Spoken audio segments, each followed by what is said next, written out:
Hello everyone, welcome to my channel civil engineering guru. आज मैं आपको जो हम लोग लेवल सर्वे पढ़ रहे थे उसका रिमेनिंग पार्ट है correction due to curvature of the earth, correction due to refraction और कंबाइंड करेक्शन और आपका विजिबल होरिजन। सिर्फ यही एक टॉपिक बचा हुआ है इसमें। इसके बाद मैं आपको कंटूरिंग पढ़ाऊँगा अभी इसी में, और उसके बाद मैं आपको ये से क्वेश्चन करवा दूँगा। अगर आप मेरे चैनल पर पहली बार आए हैं तो मेरे चैनल को सब्सक्राइब कर दीजिए, जिससे मुझे मोटिवेशन मिले, और आप मेरे वीडियो को शुरू से लेकर के आखिरी तक देखें, जिससे आपके कंसेप्ट सही से क्लियर हो जाए। चलिए समझते हैं हम लोग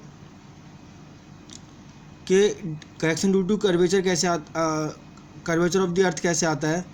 पहले मैं आपको कुछ इंपॉर्टेंट टर्म्स बता देता हूँ। हॉरिजॉन्टल लाइन क्या होता है। मान लीजिए ये आपकी एक अर्थ की सरफेस है, तो जो भी आप इंस्ट्रूमेंट यहाँ पर रखोगे और यहाँ से आप कोई लाइन ऑफ साइट देख रहे हो, तो उसको हम लोग क्या कह देते हैं, इसको हम लोग कह देते हैं हॉरिजॉन्टल लाइन। Horizontal line. अब जो लेवल लाइन होगी वो क्या होगी आपकी, इस कर्वेचर की वजह से इस स्पाइरल शेप के पैरेलल जो भी मेरी लाइन आ रही है, मान लीजिए अर्थ की जो सरफेस है ये आपकी पैरेलल है, इसके पैरेलल जो भी लाइन आप ड्रॉ कर रहे हो, ये स्पाइरल शेप है अर्थ की, इसके जो पैरेलल आप लाइन ड्रॉ कर रहे हो उसको आप कह दोगे लेवल लाइन। इन दोनों का डिफरेंस वो आपका क्या कहलाएगा, curvature, correction due to curvature. समझ में आ गया होगा आपको अच्छे से, सिंपल था। चलिए अब हम लोग देखते हैं इसी में जो आपका करेक्शन ड्यू टू कर्वेचर कैसे आएगा। हम लोग इसको थोड़ा सा ड्रॉ करते हैं। मान लीजिए आपका जो सेंटर है अर्थ का वो क्या है, ये मैंने ले लिया। अब उसकी जो रेडियस होगी वो क्या होगी, आर होगी, ठीक है। और उसकी जो शेप है, मान लीजिए इंस्ट्रूमेंट लिया आपने और यहाँ से आप कोई लाइन ऑफ साइट देख रहे हो, तो जो टेंजेंट जो आपके अर्थ सरफेस की जो टेंजेंट ड्रॉ हो रही है टेंजेंशियली, वो मेरी क्या कहलाएगी, हॉरिजॉन्टल लाइन कहलाएगी आपकी, मैंने बताया यहाँ से। और इसी के आपके क्या होगी, ये स्पाइरल शेप के पैरेलल होगी, तो वो मेरी क्या कहलाएगी, लेवल लाइन कहलाएगी। और ये आपका क्या होगा यहाँ पे जो आपका करेक्शन ड्यू टू कर्वेचर, क्योंकि डिफरेंस बिटवीन मैंने क्या बताया था, हॉरिजॉन्टल लाइन और लेवल लाइन, वो क्या होता है आपका कर्वेचर होता है। और मान लीजिए ये क्या आपका मीन सी लेवल है, मीन सी लेवल, इनके बीच का डिफरेंस होगा वो क्या होगा, डिफ्रैक्शन ड्यू टू करेक्शन हो जाएगा आपका। तो वही चीज़ है, तो ये क्या होगी आपकी रेडियस होगी। अब इसी में आपको सिंपल क्या लगा देना, ये आपका क्या हो गया, थीटा हो गया, और यहाँ से आता कि जो डिस्टेंस है हॉरिजॉन्टल लाइन को उसको मैंने डी मान लिया, ये ठीक है। ये आपका क्या हो गया, ये थीटा हो गया। कोई दिक्कत यहाँ तक, मुझे लगता है कोई दिक्कत होगी आपको। अब इस पे हम लोगों ने क्या करेंगे, ये आप देख रहे हैं यहाँ से। अब ये जो है मेरा क्या है, यहाँ पर थीटा है, ये आपका यहाँ पर थीटा है। अब यहाँ से आप देखेंगे तो जो थीटा के सामने वाली जो सामने वाली जो साइड होती है उसको हम लोग क्या कहते हैं, परपेंडिकुलर। तो ये क्या हो गया आपका परपेंडिकुलर, ये यहाँ पे ये क्या हो गया आपका बेस हो गया। और जो हाइपोटेन्यूज होगी वो क्या होगी, आर प्लस जो आपकी करेक्शन ड्यू टू कर्वेचर, ये आर प्लस सी का उसका whole square, H square plus इसमें पाइथागोरस थ्योरम लगा देंगे हम लोग, जिससे मेरा जो करेक्शन ड्यू टू कर्वेचर आ जाएगा वो कितना आ जाएगा आपका, डी स्क्वायर अपॉन 2r, ठीक है। यहाँ तक किसी को कोई डाउट तो होगा नहीं। अब क्या है अपना करेक्शन ड्यू टू कर्वेचर जो आ गया आपका डी स्क्वायर अपॉन 2r। जो रेडियस ऑफ द अर्थ होती है वो हम लोग लेते हैं 6370 किलोमीटर। तो यहाँ से मेरा इसको हम लोग मीटर में कन्वर्ट कर लेंगे, तो ये D square correction due to curvature 2 into 6370 into 100 कर देंगे हम लोग, वो 1000 कर देंगे, जिससे आपका किस में आ जाएगा, ये मीटर में आ जाएगा। इसको जब सॉल्व करेंगे तो मेरा कितना आ जाएगा, माइनस 0.0785 डी स्क्वायर। आपको ये बात याद रखनी है, इसमें एरर क्या होगा आपका, पॉजिटिव होगा, पर लेकिन करेक्शन की वैल्यू क्या हो जाएगी यहाँ पे, नेगेटिव आ जाएगी। समझ में आ गया होगा आपको अच्छे से यहाँ पे। अब इसी तरीके से हम लोग समझते हैं करेक्शन ड्यू टू कर्वेचर क्या होता है। करेक्शन ड्यू टू कर्वेचर के लिए आपने क्या करोगे, यहाँ से आप एक इंस्ट्रूमेंट रखोगे, इंस्ट्रूमेंट क्या रखोगे, डंपी लेवल लोगे यहाँ से जो लाइन ऑफ साइट देख रहे हो आप, तो जो आपकी हॉरिजॉन्टल लाइन है और लेवल लाइन के बीच का डिफरेंस तो आपका कर्वेचर हो गया, और जो आपकी हॉरिजॉन्टल लाइन और जो आपकी मीन सी लेवल के बीच का जो डिफरेंस हो गया, डिफ्लेक्ट हुई है लाइन, उसी को क्या देते हैं हम लोग, रिफ्रैक्शन कहते हैं। रिफ्रैक्शन लाइन हमेशा याद रखना आपको, जो भी हम लाइन ऑफ साइट लेते हैं डिफ्लेक्शन के कारण आती है, ठीक है। तो करेक्शन ड्यू टू रिफ्लेक्शन हो जाएगा आपका 1/7 of D square over 2r। तो आपकी जो डी स्क्वायर ओवर 2r की वैल्यू कितनी थी, -0785 डी स्क्वायर। इसकी वैल्यू आप यहाँ पे पुट कर दोगे तो आपका जो आंसर हो जाएगा ये जो आपका करेक्शन ड्यू टू रिफ्लेक्शन कितना आ जाएगा, 0.0112 डी स्क्वायर। समझ में आ गया होगा आपको अच्छे से करेक्शन ड्यू टू कर्वेचर और रिफ्रैक्शन। अगर आपको कंबाइंड करेक्शन निकालना हो तो क्या करोगे आप, तो कंबाइंड करेक्शन के लिए क्या होगा आपका, correction due to curvature plus correction due to refraction कर लोगे आप यहाँ पे। तो करेक्शन ड्यू टू कर्वेचर आपका कितना आता है, -d स्क्वायर ओवर 2r, और ये कितना आया था आपका, +1/7 डी स्क्वायर अपॉन 2r। बस इसको जब सॉल्व करोगे आप तो ये आ जाएगा आपका, ये आ जाएगा कंबाइंड करेक्शन -6/7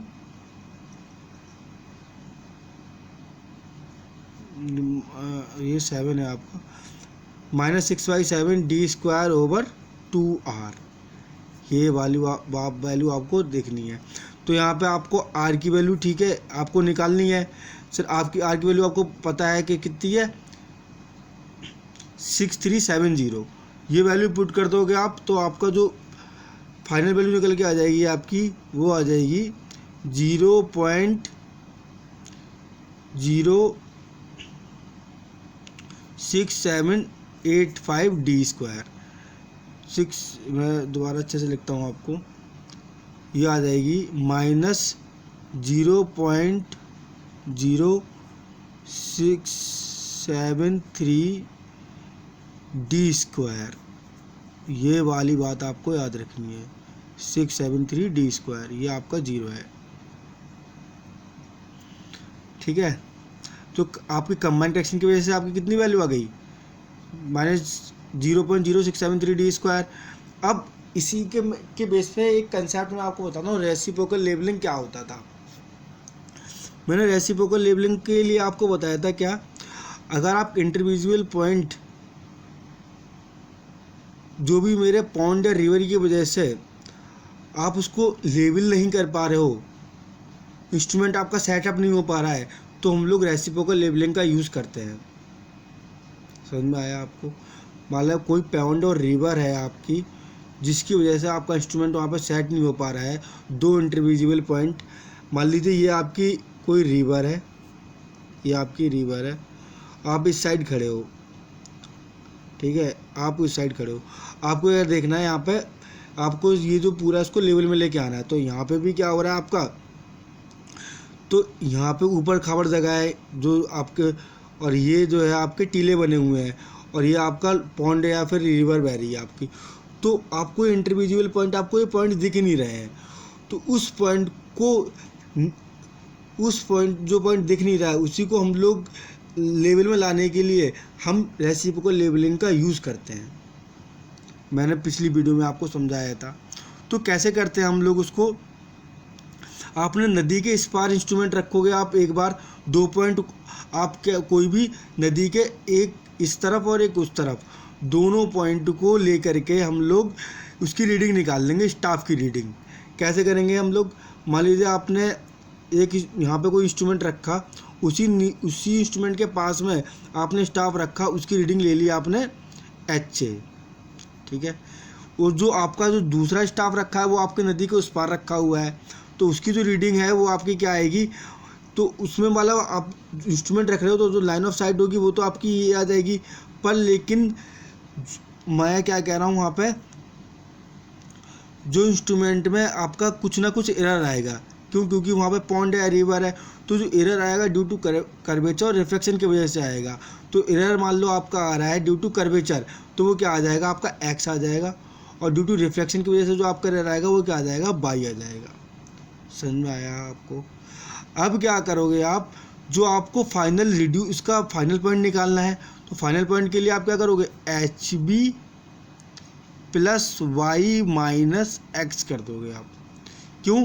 क्योंकि जो आपका जो कर्वेचर था, कर्वेचर की वजह से मेरा जो पॉइंट आया वो कितना आया, एक्स आया, जो लाइन ऑफ साइट आई, और जो आपका रिफ्लेक्शन की वजह से लाइन ऑफ साइट आई वो बाई आई। तो जो रिफ्लेक्शन होता है वो पॉजिटिव लेते हैं, करेक्शन क्या लेते हैं, कर्वेचर नेगेटिव लेते हैं।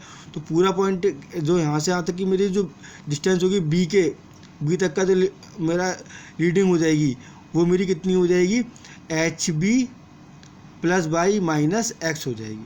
समझ में आएगा आपको अच्छे से? यहीं पे लिखा हुआ है H B plus by minus X. जो करेक्टेड रीडिंग क्या थी, जो नियर दी इंस्ट्रूमेंट रखी है आपने वो तो एच ए हो गई थी, और जो करेक्टेड रीडिंग बी पर थी वो क्या होगी, H B plus by minus X होगी। इन दोनों का एग्जैक्ट डिफरेंस आ जाएगा आपका, यहाँ पे देख रहे हो आप, इन दोनों को हम लोग डिफरेंस ले लेंगे आप एग्जैक्ट। वो कितना आ जाएगा, वो हो जाएगा आपका, ये हो जाएगा आपका, यहाँ पे मैंने लिखा है नहीं लिखा, चलिए मैं लिख देता हूँ, लिखा नहीं है मैंने यहाँ पे।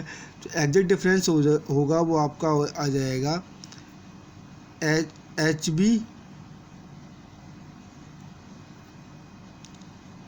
B plus Y minus X और माइनस एच ए,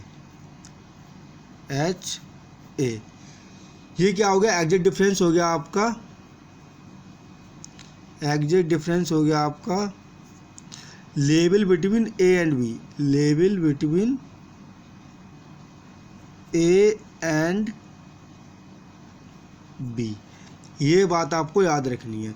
तो यहाँ से तक का मैंने देख लिया था कि मेरी करेक्टेड रीडिंग कितनी आई थी, जो उस पर तो एच आई थी, और जो मेरी एच बी उस बी पर आई थी वो कितनी आई थी, H B plus by minus X. उन दोनों का डिफरेंस, एग्जैक्ट डिफरेंस कितना आ गया, इन दोनों का डिफरेंस हमने ले लिया। इसी तरीके से हम लोग बी पे करेंगे। आप क्या करेंगे, आप नदी के इस पार, मान लो नदी या पॉन्ड है, आप जो आपको नहीं दिख रहे थे जो है पॉइंट, तो आप नदी के आप उस पार गए, उस पार जाकर के आपने इंस्ट्रूमेंट सेटअप किया। उसी तरीके से जो इंस्ट्रूमेंट के पास आप पहले स्टाफ रीडिंग रखोगे, उसकी रीडिंग क्या होगी, एच बी डैश ले लिया आपने, इस पॉइंट को क्या ले लिया आपने, एच बी डैश ले लिया। फिर उसके बाद आपने दूर उसके इंस्ट्रूमेंट रखा, वो स्टाफ रखा आपने, उसकी आपने रीडिंग ली। तो जो आपकी कर्वेचर की वजह से आपकी जो रीडिंग आएगी वो क्या हो जाएगी, डिफ्लेक्ट हो जाएगी। तो जो कर्वेचर की वजह से आ जाएगी रीडिंग वो क्या एक्स है, और जो डिफ्लेक्शन की वजह से आ जाएगी वो क्या आ जाएगी, बाई आ जाएगी। सेम प्रोसीजर आप इसमें करोगे।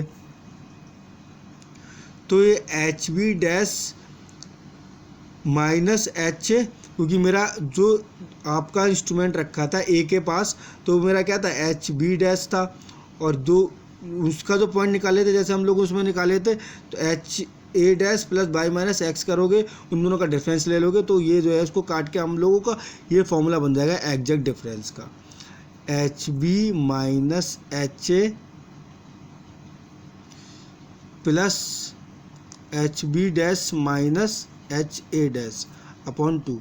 अब ये एच बी क्या है, ये वो वाला इंस्ट्रूमेंट है जो कि मेरे नदी के उस पार रखा हुआ है, और जो एच ए वाला वो इंस्ट्रूमेंट है वो मेरे क्या है, जो हमने इंस्ट्रूमेंट सेटअप किया जो नियर द मैंने रीडिंग ली है स्टाफ की वो है। और ये एच बी डैश क्या है, अब जब मेरा इंस्ट्रूमेंट मेरा चेंज हो गया है, और तो मेरी जो पहली रीडिंग थी वो मेरी क्या होगी, एच बी डैश हो गई, और जो उसके बाद जो मेरी दूसरी रीडिंग होगी वो एच ए डैश होगी। उन दोनों का डिफरेंस बस इसी तरीके से इस क्वेश्चन दिया हुआ है, ये आप लोग कर लेना। चलिए अब हम लोग देखते हैं डिस्टेंस ऑफ विजिबल हॉरिजन। थोड़ा इसके कंसेप्ट भी समझते हैं हम लोग। डिस्टेंस ऑफ विजिबल हॉरिजन क्या होता है कि कोई भी आदमी मेरा बहुत ज़्यादा डिस्टेंस पर खड़ा हुआ है और वो आपके अर्थ की सरफेस को देख रहा है। मान लीजिए वो आसमान में है कोई आदमी और वो जो है आपके अर्थ के सरफेस को नीचे देख रहा है या समुद्र को देख रहा है, तो वो क्या कहलाएगा, मेरा डिस्टेंस ऑफ विजिबल हॉरिजन कहलाएगा। इसको हम लोग कैसे सॉल्व करेंगे, इसको कैसे, ये क्या होता है इसमें क्या है आपका, देखिए मैं आपको करके दिखा देता हूँ। देखिए ये अर्थ की सरफेस है और कोई आदमी यहाँ पे खड़ा हुआ है, ये उसकी डिस्टेंस है, ठीक है, और वो यहाँ से देख रहा है वो। तो कर्वे जो आपका, अगर मैं कर्वेचर का आर्थिक कर्वेचर कंसीडर करता हूँ तो मेरा क्या आया था, मेरा करेक्शन ये क्या आया था आपका, correction due to curvature d² / 2r आ जाएगा, ठीक है, सिंपल है आपका। और यहाँ से तक की डिस्टेंस मैंने मान ली, कितनी मान ली मैंने, ये मैंने h मान लिया, ये करेक्शन ड्यू टू कर्वेचर है, इसको मैंने क्या पॉइंट मान लिया, मैंने h मान लिया, ये वाला पॉइंट यहाँ से यहाँ तक। तो अब इसी को हम लोग जब सॉल्व करेंगे तो ये कितना आ जाएगा आपका, d की वैल्यू निकल के आ जाएगी h/0.0785, ठीक है, क्योंकि हमने वही वैल्यू उसमें पुट कर देंगे, जीरो जो हम लोगों ने करेक्शन ड्यू टू कर्वेचर निकाली थी। जब इस वैल्यू को यहाँ पे पुट करेंगे तो जो आपका जो डिस्टेंस हो जाएगा वो आ जाएगा 3.57 √में h, ठीक है। जो डिस्टेंस होगी वो आपकी किलोमीटर में होगी, जो h होगा वो आपका किस में होगा, मीटर में होगा। इसी तरीके से आप कंबाइंड इफेक्ट ऑफ कर्वेचर और अर्थ के कारण, अब क्या है आपका जो आदमी है वो इसी तरीके से क्या है, हाइट मतलब जो है बहुत दूर खड़ा है और जो अर्थ की कर्वेचर है वो इस तरीके से है। अब वो यहाँ से यहाँ की वो डिस्टेंस लेना चाहता है, तो उसकी डिस्टेंस के लिए आप वही करोगे जो कंबाइंड करेक्शन और रिफ्लेक्शन की वजह से जो एरर आया था वो कितना था, 6/7 d²/2r, ठीक है। और इसकी जो वैल्यू आई थी मेरी 0.0673 d²। जब आप इसकी d की वैल्यू यहाँ पे आपने निकाल ली है h/0.0673 d², और जब इसको सॉल्व करोगे तो ये आ जाएगी डिस्टेंस ऑफ विजिबल हॉरिजन आपकी कंबाइंड करेक्शन की वजह से 3.855 h।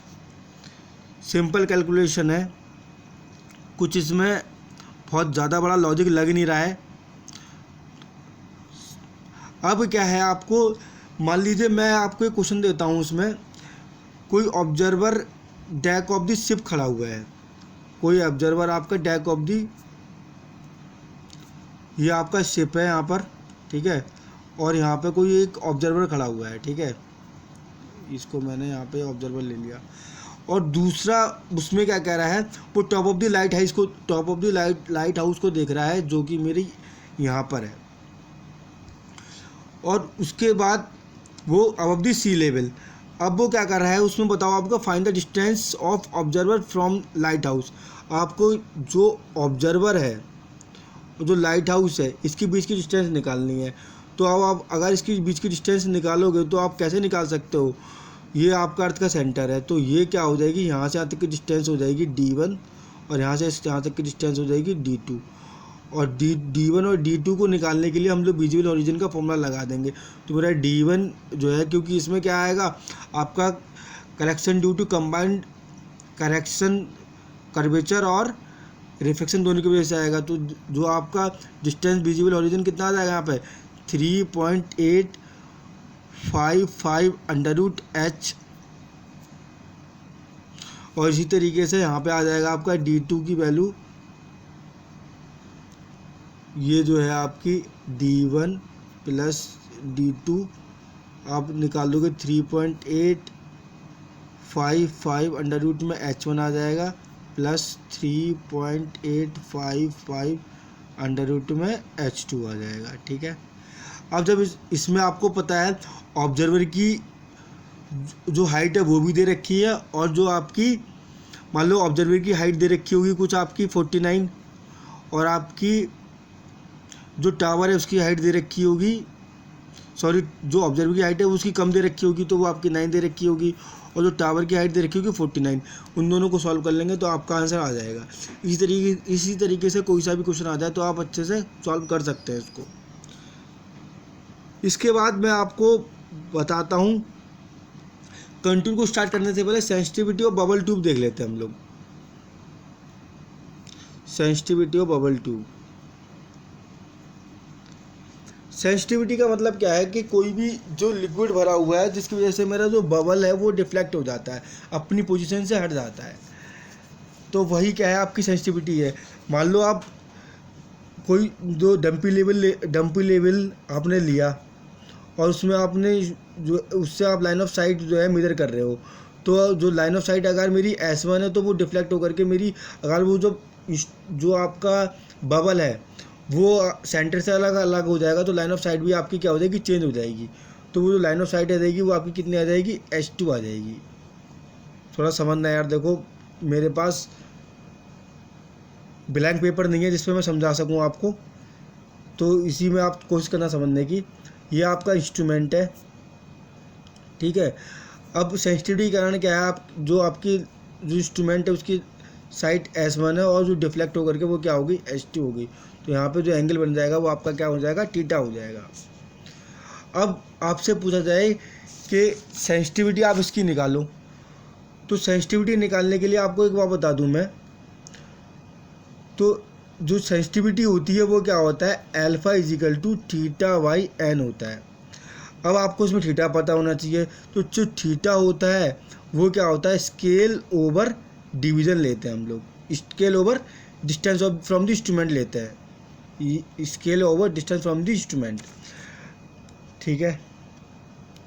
तो जो स्केल होता है वो स्केल क्या होगा आपका, number of division into length, कितनी लेंथ है आपकी उसकी एक डिवीज़न में, तो NL ओवर क्या हो जाएगा आपका R हो जाएगा। जो इंस्ट्रूमेंट की रेडियस होगी वो क्या होगी, R हो जाएगी आपकी। तो उसी तरीके से हम लोग उसको निकालते हैं, सेंसिटिविटी निकालते हैं। सेंसिटिविटी निकालने के लिए क्या होगा, थीटा बाई एन, और थीटा निकालने के लिए NL बार, थीटा निकालने के लिए क्या होगा आपका NL अपॉन R हो जाएगा ये, ठीक है। अभी तक मैं आशा करता हूँ आपको अच्छे से समझ में आ गया होगा, अच्छे से सेंसिटिविटी क्या है। इस पर ज़्यादा क्वेश्चन आते नहीं है तो उसको मैं अच्छे से एक्सप्लेन नहीं कर रहा हूँ आपको, पर लेकिन जितना मैंने आपको बता दिया है इससे ज़्यादा बाहर नहीं आएगा। कोई सा भी एग्ज़ाम हो आपका, चाहे वो ES का हो, चाहे गेट का हो, चाहे SSC JEE का एग्ज़ाम हो।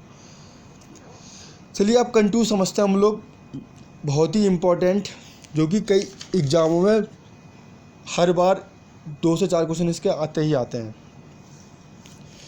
कंटूर होता क्या है, इसको मैंने हिंदी इंग्लिश दोनों में लिखा हुआ है जिससे आपको अच्छे से क्लियर हो जाए।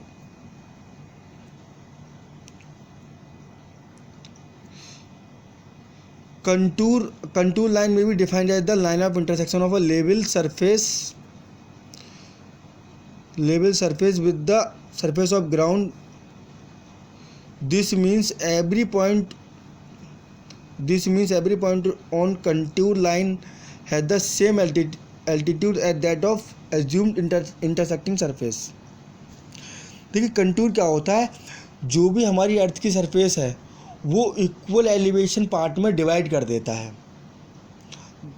जो भी मेरी अर्थ की सरफेस है और जो ग्राउंड की सरफेस है वो इक्वल एलिवेशन पार्ट में क्या करता है, उसको डिवाइड करता है, उसी को हम लोग कहते हैं कंटूर, ठीक है।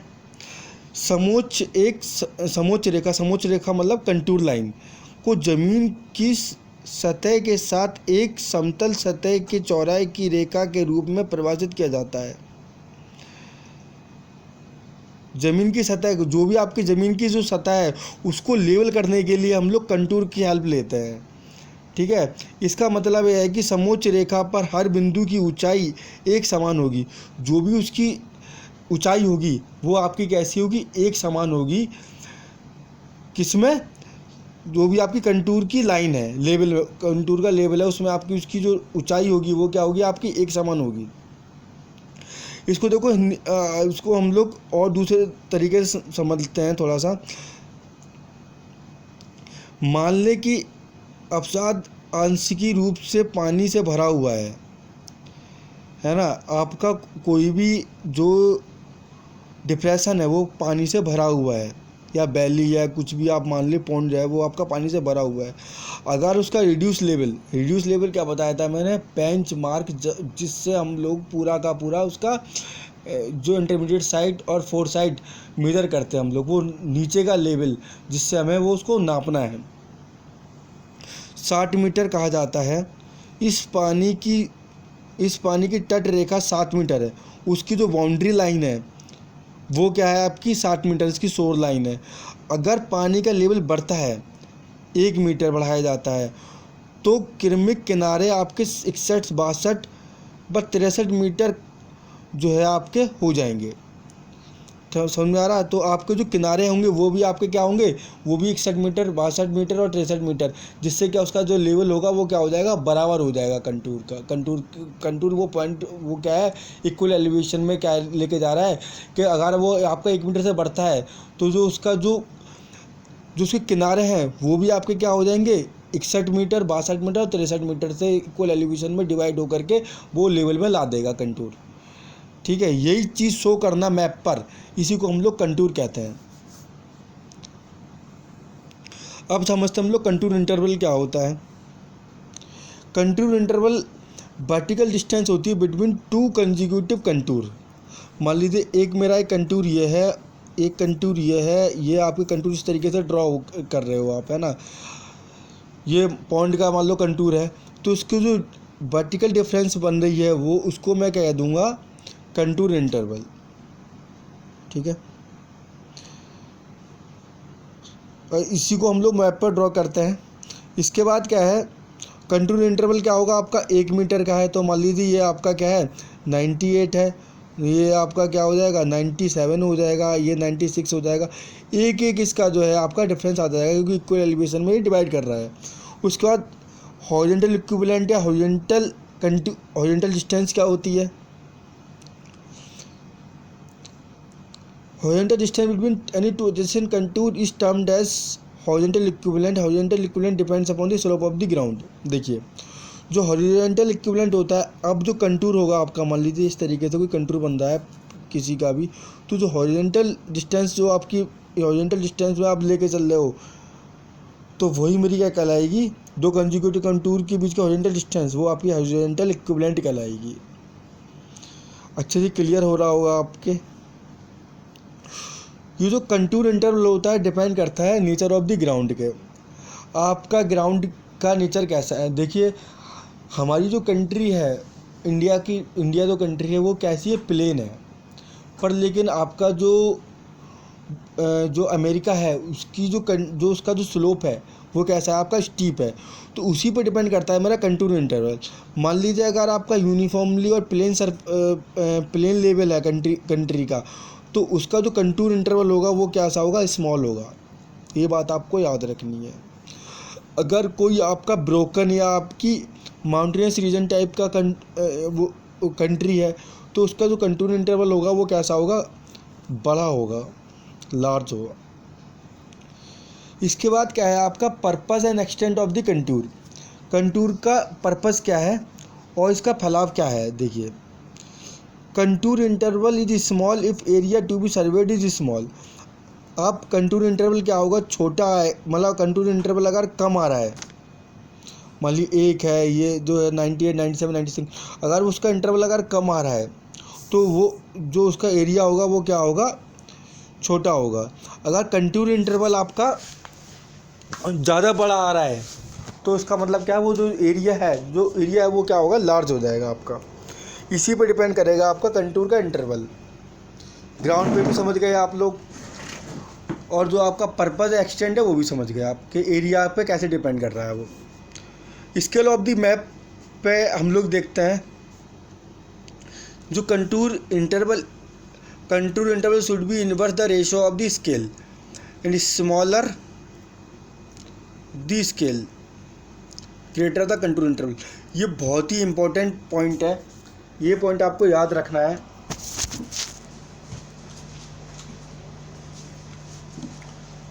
ये देखिए अगर मेरा कंटूर का जो स्केल है वो अगर बड़ा होगा तो जो आपका कंटूर इंटरवल होगा वो छोटा होगा। मान लीजिए अगर कंटूर इंटरवल आपका मैं आपको एक एग्जांपल देके बताऊंगा। ये देखिए, अगर मेरा स्केल है 1 centimetre is equal to 10 metre, तो इसका जो कंटूर इंटरवल होगा वो कितना होगा, 0.2 टू 0.5 हो गया है। और आपको पता है जो हम लोग की जो ये जो 1 सेंटीमीटर टू 10 मीटर का स्केल लेते हैं वो किसके लिए लेते हैं हम लोग, बिल्डिंग साइट्स के लिए। अगर मेरा स्केल क्या हो रहा है, मान लो टाउन प्लानिंग के लिए मेरा जो स्केल हो रहा है 1 सेंटीमीटर इज इक्वल टू कितना, 50 मीटर टू 100 मीटर। ये जो आप स्केल ले रहे हो वो किसके लिए ले रहे हो, आप टाउन प्लानिंग के लिए। हम लोग ने स्केल में मैंने बताया नहीं, आपको बता देता हूँ मैं। तो इसका जो कंटूर इंटरवल हो जाएगा वो क्या हो जाएगा, 0.5 टू 2 हो जाएगा। ठीक है,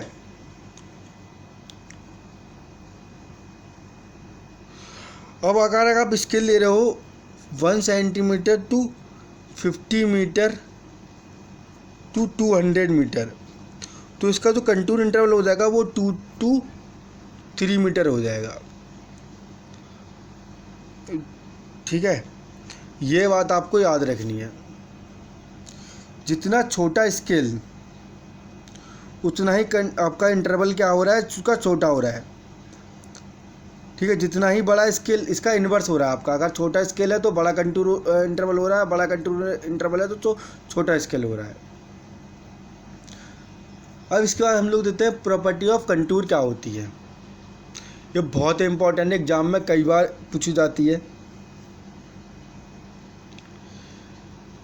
अगर आपका फ्लैट है, ग्राउंड सरफेस है, तो कंटूर क्या होगा, काफ़ी फैला फैला रहेगा, है ना, वो डिस्टेंट रहेगा आपका कंटूर। ठीक है, अगर आपका कंटूर जो है उसका स्टीप ग्राउंड है तो वो क्या होगा, कंटूर पास पास रहेगा, तो उसका कंटूर क्या रहेगा, पास पास रहेगा। और अगर वो प्लेन है तो उसका कंटूर और दूर दूर रहेगा। समझ में आ गया होगा आपको अच्छे से कि फ्लैट ग्राउंड के लिए डिस्टेंट कंटूर होगा और आपके जो स्टीप के लिए क्लोज कंटूर रहेगा। इसके बाद आप अगला देखिए, uniform slope is indicated when the contour line are uniformly spaced and plane surface they are straight and parallel equally spaced। Contour line जो है आपकी प्लेन सरफेस में पैरेलल और इक्वली स्पेस्ड होंगी आपकी। यूनिफॉर्मली स्लोप अगर आपका बन रहा है तो जो उसकी कंटूर जो इंटरवल होगा वो आपका कैसा होगा, स्ट्रेट और पैरेलल रहेगा आपका। अगला देखते हैं आपका, series of close contour lines on the map represent a hill. जो आपका कोई अगर हिल है तो उसमें जो हायर वैल्यू है उसकी वो क्या होगी, इनसाइड, जो इनसाइड की तरफ उसकी बढ़ती रहेंगी। अगर मान लीजिए आपका क्लोज कंटूर है, आप देख रहे हैं इसको, यहाँ पर देखिए अच्छे से ध्यान से, ये देखिए आप, ये क्लोज कंटूर है और इसकी वैल्यू अंदर की तरफ क्या हो रही है, मेरी बढ़ रही है, 60, 65, 70, 75 और 80। जब ये वैल्यू अंदर की तरफ बढ़ रही है तो वो जो स्लोप हो रहा है वो क्या था, स्टीप हो जा रहा है। तो जो स्टीप हो रहा है तो वो जो वो मेरा किसका एग्जाम्पल हो गया, हिल का। हिल में आप जो स्लोप बनता है वो क्या होता है, वो जो आपका स्लोप बनता है वो आपका स्टीप बनता है। तो यही देख रहे हो आप, अंदर की तरफ अगर वैल्यू मेरी बढ़ रही है तो वो क्या बना देगा, आपका हिल बना देगा। अगर अंदर की तरफ मेरी वैल्यू कम हो रही है, मान लीजिए अगर 75 से अंदर की तरफ 75 से 70 और फिर आप देख रहे हो 65 और ये आपका 60, तो ये क्या बना देगा, आपका डिप्रेशन बना देगा। तो ये बात आपको याद रखनी है, हिल में आपकी वैल्यू अंदर की तरफ क्या होती हैं, बढ़ती हैं, और जो डिप्रेशन होता है वो उसमें अंदर की तरफ वैल्यू आपकी कम होती हैं। ठीक है, ये एग्ज़ाम में कई बार पूछा जाता है, ये आपको याद रखना है। उसके बाद आपका क्या है, कंटूर लाइन, रिज और वैल्यू का भी पूछा जाता है। ये हमेशा राइट एंगल्स पे जो है आपकी काटती हैं। If higher value are inside band और लूप ऑन द कंटूर, अगर वो वैल्यू आपके अंदर की तरफ बैंड और लूप की तरफ मुड़ रही हैं, अगर आपका लूप बन रहा है या बैंड हो रहा है वहाँ पर अंदर की तरफ वैल्यू मेरी क्या हो रही है, वो बढ़ रही हैं, तो वो आपका कहलाएगा रिज या वैली। और अगर अंदर की तरफ कोई बेंडिंग हो रही है और वो वैल्यू मेरी कम हो रही है तो वो आपका कहलाएगा रिज। देखिए इन दोनों में समझते हैं हम लोग, ये बैंड हो रहा है अंदर की तरफ, ये देख रहे हो आप, तो अंदर की तरफ बेंड हो रहा है, तो अब जो मेरी वैल्यू बढ़ रही है 60, 70, 90, 80, 90 और 100, तो ये जो है आपका क्या कहलाएगा, इसको हम लोग कहेंगे रिज। अब जो है अंदर की तरफ वैल्यू मेरी कोई बेंड हो रहा है, अंदर की तरफ वैल्यू मेरी कम हो रही है, हायर वैल्यू मेरी कम हो रही है, तो उसको हम लोग क्या कह देंगे, वैली। ये देख रहे हैं आप कम हो रही है तो ये वैली बन जा रहा है बार बार मेरा। तो सिंपल है यार, ये क्वेश्चन कई बार एग्जाम में पूछा जाता है। अगर आपको उसकी पीडीएफ चाहिए तो मुझे कमेंट सेक्शन में बताइएगा, मैं उसकी पीडीएफ दे दूंगा, जिससे कि आप एग्ज़ाम टाइम में एक बार देखेंगे तो और इससे आपको याद रहेगा। Contour lines can not end anywhere but close on themselves either within or outside the limit of map. Contour line कभी भी एंड नहीं हो सकती, पर लेकिन किसी भी मैप में वो अंदर की तरफ क्लोज हो जाती हैं, ये बात आपको याद रखनी है। कंटूर लाइन्स कैन नॉट मर्ज और क्रॉस वन अनदर, सिर्फ ओवरहैंगिंग क्लिफ के टाइम पे कभी भी कंटूर जो लाइन होती हैं वो कभी भी क्रॉस नहीं करती हैं। अब अभी तक देख रहे थे कंटूर जो इंटरवल तो पॉन्ड का या किसी का जो कंटूर होता है वो मेरा इस तरीके से बन रहा था, पर लेकिन कोई भी मेरी वैल्यू है एक दूसरे को क्रॉस नहीं कर रही थी, सिर्फ ओवरहैंगिंग क्लिफ को छोड़ करके। ओवरहैंगिंग क्लिफ को छोड़ करके आप देख रहे हैं यहाँ पे कोई भी वैल्यू मेरी इंटरसेक्ट नहीं कर रही है, ये देख रहे हैं आप यहाँ पे आपकी इंटरसेक्ट कर रही है, तो यही आपका क्या कहलाएगा, ओवरहैंगिंग क्लिफ कहलाएगा। समझ में आ गया होगा आपको अच्छे से। जो आपका मैं अगर इससे बताइए आपका जो पॉन्ड का कंटूर होगा वो कैसे बनेगा, ये तो आपने देख लिया अभी पॉन्ड का कंटूर। आपने जो पॉन्ड का कंटूर होगा वो आपके जो हिल का जो मैं अगर आप मुझे बताइए, जैसे इस तरीके से मैं कंटूर बना रहा हूँ, एक देखते हैं, इसमें आप मुझे बताइए पॉन्ड का कौन सा और हिल का कौन सा है। कई बार एग्जाम में पूछा जाता है ये 104 और ये दे दिया आपको मैंने 103, इसी तरीके से 103। यार देखो इस पर सही से लिखा नहीं जा रहा है, पर लेकिन मैं फिर भी कोशिश कर रहा हूँ आपके लिए। और ये है आपका 100, ये 101 और ये आपका 102। अब मुझे बताइए इसमें से पॉन्ड का कंटूर कौन सा हो सकता है। मैंने क्या कहा था, कोई भी वैल्यू अंदर की तरफ अगर मेरी बढ़ रही है तो वो क्या होगा, आपका हिल होगा। और जो मेरी क्लोज कंटूर में अब जो वैल्यू मेरी क्या हो रही है, कम हो रही है, अंदर की तरफ मेरी कम हो रही है 102 से 101 और फिर आपका 100, तो ये जो वैल्यू कम हो रही है इसको हम लोग क्या कह देंगे, पॉन्ड कह देंगे।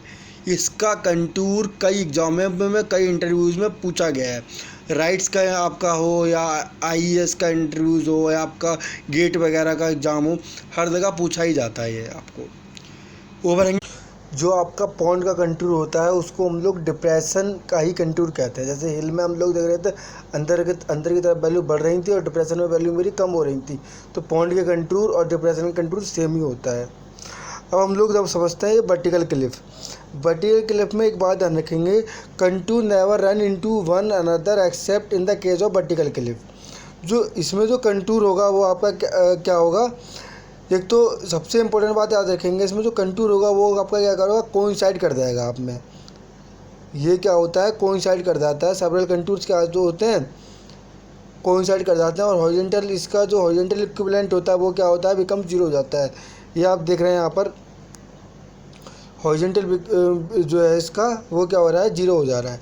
तो वर्टिकल क्लिफ के केस में सबसे इम्पोर्टेंट कि आपके एग्जाम में पूछा जाता है कि कौन सा कोइंसाइड करता है कंटूर के किस केस में कंटूर कोइंसाइड करता है, कई सारे कंटूर, तो वो आपका सिर्फ वर्टिकल क्लिफ के केस में। अब ये आप देखेंगे depression between summit is called, summit और डिप्रेशन के बीच की जो बीच जो होता है, समिट और डिप्रेशन के बीच में जो आता है उसको हम लोग सैडल कहते हैं। मान लीजिए ये इसकी शिखर है ना, ये इसकी समिट है और ये इसका डिप्रेशन है, तो इसके बीच में जो आ रहा है आपका लाइन उसको हम लोग क्या कहते हैं, उसको कह देंगे हम लोग सैडल कह देते हैं आप लोग। और चार जो है मेरे सैडल मिला करके बनते हैं मेरे it represented 4 sets of contour. ये आपका 4 टाइप के कंटूर से मिलकर बने होते हैं। It represent a dip in a ridge or the junction of 2 ridge and in the case of mountain range it takes the form of pass line passing through the saddle. अगर ये saddle से अगर कोई line passes होती है तो उसको हम लोग, वो आपका पानी की वाटर साइड बनाता है वो आपका। ये बात आपको याद रखनी है। ये 10 प्रॉपर्टीज़ थी वो जो मैंने आपको बता दी। बकाया में मेथड ऑफ कंटूर है वो आपको मैं बाद में बताऊँगा। अगर आपको वीडियो अच्छी लगी है तो मेरे चैनल को सब्सक्राइब कर दीजिए, जिससे मुझे मोटिवेशन मिले। मैं आपके लिए और अच्छे से अच्छा वीडियो बना के लेके आता रहूँगा। Thank you.